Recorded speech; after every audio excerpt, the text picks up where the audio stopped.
کیا تم یہ خیال کرتے ہو کہ یوں ہی بہشت میں داخل ہو جاؤ گے؟ اور ابھی تم کو پہلے لوگوں کی سی مشکلیں تو پیش آئی ہی نہیں۔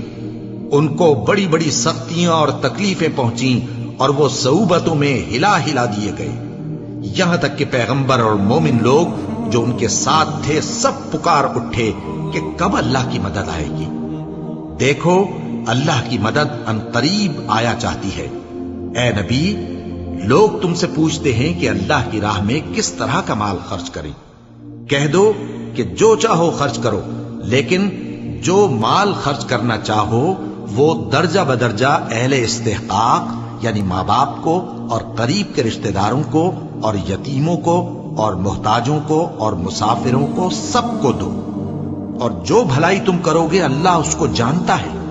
مسلمانوں، تم پر اللہ کے رستے میں لڑنا فرض کر دیا گیا ہے، اور وہ تمہیں ناگوار تو ہوگا، مگر عجب نہیں کہ ایک چیز تم کو بری لگے اور وہ تمہارے حق میں بھلی ہو، اور عجب نہیں کہ ایک چیز تم کو بھلی لگے اور وہ تمہارے لیے مضر ہو، اور ان باتوں کو اللہ ہی بہتر جانتا ہے اور تم نہیں جانتے۔ اے پیغمبر، لوگ تم سے عزت والے مہینوں میں لڑائی کرنے کے بارے میں دریافت کرتے ہیں۔ کہہ دو کہ ان میں لڑنا بڑا گناہ ہے، اور اللہ کی راہ سے روکنا اور اس سے کفر کرنا اور مسجد حرام یعنی خانہ کعبہ میں جانے سے بند کرنا اور اہل مسجد کو اس میں سے نکال دینا جو یہ کفار کرتے ہیں، اللہ کے نزدیک اس سے بھی زیادہ گناہ ہے، اور فتنہ انگیزی خونریزی سے بھی بڑھ کر ہے۔ اور یہ لوگ ہمیشہ تم سے لڑتے رہیں گے، یہاں تک کہ اگر مقدور رکھیں تو تم کو تمہارے دین سے پھیر دیں، اور جو کوئی تم میں سے اپنے دین سے پھر کر کافر ہو جائے گا اور کافر ہی مرے گا تو ایسے لوگوں کے اعمال دنیا اور آخرت دونوں میں برباد ہو جائیں گے، اور یہی لوگ دوزخ میں جانے والے ہیں جس میں ہمیشہ رہیں گے۔ جو لوگ ایمان لائے اور اللہ کے لیے وطن چھوڑ گئے اور کفار سے جنگ کرتے رہے وہی اللہ کی رحمت کے امیدوار ہیں، اور اللہ بخشنے والا ہے، رحمت کرنے والا ہے۔ اے پیغمبر، لوگ تم سے شراب اور جوئے کا حکم دریافت کرتے ہیں۔ کہہ دو کہ ان میں گناہ بڑے ہیں اور لوگوں کے لیے کچھ فائدے بھی ہیں، مگر ان کے گناہ فائدوں سے کہیں زیادہ ہیں۔ اور یہ بھی تم سے پوچھتے ہیں کہ اللہ کی راہ میں کون سا مال خرچ کریں۔ کہہ دو کہ جو ضرورت سے زیادہ ہو۔ اس طرح اللہ تمہارے لیے اپنے احکام کھول کھول کر بیان فرماتا ہے تاکہ تم سوچو، یعنی دنیا اور آخرت کی باتوں میں غور کرو۔ اور تم سے یتیموں کے بارے میں بھی دریافت کرتے ہیں۔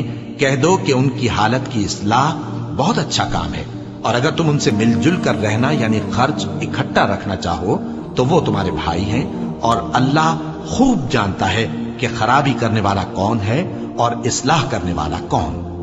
اور اگر اللہ چاہتا تو تم کو تکلیف میں ڈال دیتا، بے شک اللہ غالب ہے، حکمت والا ہے۔ اور مومنوں، مشرک عورتوں سے جب تک وہ ایمان نہ لائیں نکاح نہ کرنا، کیونکہ مشرک عورت خواہ تم کو کیسی ہی بھلی لگے اس سے مومن لونڈی بہتر ہے۔ اور اسی طرح مشرک مرد جب تک ایمان نہ لائیں مومن عورتوں کو ان کی زوجیت میں نہ دینا، کیونکہ مشرک مرد سے خواہ وہ تم کو کیسا ہی بھلا لگے مومن غلام بہتر ہے۔ یہ مشرک لوگوں کو دوزخ کی طرف بلاتے ہیں، اور اللہ اپنی مہربانی سے بہشت اور بخشش کی طرف بلاتا ہے، اور اپنے حکم لوگوں سے کھول کھول کر بیان کرتا ہے تاکہ نصیحت حاصل کریں۔ اور تم سے حیض کے بارے میں دریافت کرتے ہیں۔ کہہ دو وہ تو نجاست ہے، سو ایام حیض میں عورتوں سے کنارہ کش رہو، اور جب تک وہ پاک نہ ہو جائیں ان سے مقاربت نہ کرو۔ ہاں، جب وہ پاک ہو جائیں تو جس طریق سے اللہ نے تمہیں ارشاد فرمایا ہے ان کے پاس جاؤ۔ کچھ شک نہیں کہ اللہ توبہ کرنے والوں اور پاک صاف رہنے والوں کو دوست رکھتا ہے۔